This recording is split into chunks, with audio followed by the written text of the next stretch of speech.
अजित पवारांच्या अपघातामुळे त्यांच्यावर प्रेम करणारी जनता अस्वस्थ आहे। त्यामुळे त्यांच्या अपघाताची चौकशी ही पारदर्शक व्हावी अशी मागणी खासदार सुप्रिया सुळे यांनी केली। तसेच ज्या लोकांमुळे आपल्याला संसदेत जाण्याची संधी मिळाली त्यांच्या भावनाही प्रामाणिक राहाव्या असा सल्ला त्यांनी यावेळेस पार्थ पवार यांना दिला आहे।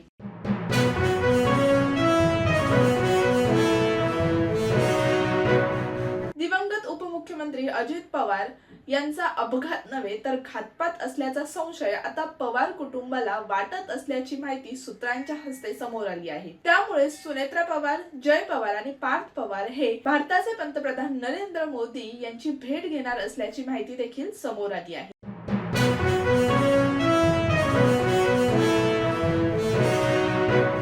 2026च्या T20 विश्वचषकातील भारत आणि इंग्लंड यांच्यातील दुसरा उपांत्य सामना आज मुंबईतील वानखेडे स्टेडियमवर रंगणार आहे। हा सामना सुरू होण्यापूर्वीच तिकिटाच्या प्रश्नावरून मोठा वाद हा निर्माण झाला आहे। आमदार सचिन अहिर यांनी आज परिषदेत हा मुद्दा उपस्थित करत भारत इंग्लंड सामना मुंबईत होत आहे याचा अभिमान आहे।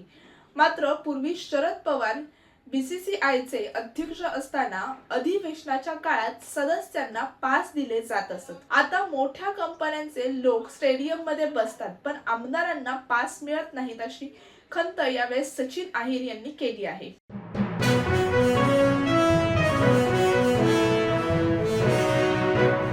एकीकडे इराण आणि इस्रायल यांच्यात मोठे युद्ध चालू असताना दुसरीकडे चीन या देशाने महत्त्वाची घोषणा केली आहे। मध्य पूर्वेत सध्या तणावाची स्थिती आहे। हीच बाब लक्षात घेऊन चीनने आम्ही या भागाला आपला विशेष दूत पाठवणार आहोत असं जाहीर केले आहे। युद्धामध्ये मध्यस्थानी घडवून आणण्यासाठी हा दूत पाठवण्यात येईल असे चीनकडून सांगण्यात आलेले आहे। चीनच्या भारतातील समाजदूत यू सिंग यांनी सोशल मीडियावर तशी माहिती देखील शेअर केली आहे।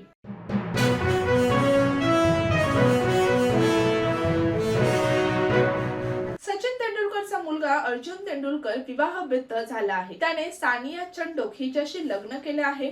त्यांच्या विवाहाचा व्हिडिओ सध्या सोशल मीडियावर चांगलाच व्हायरल होत आहे। हा विवाह शाही थाटात पार पडला आणि या विवाहाचे व्हिडिओ सध्या सोशल मीडियावर तुफान व्हायरल होत आहेत।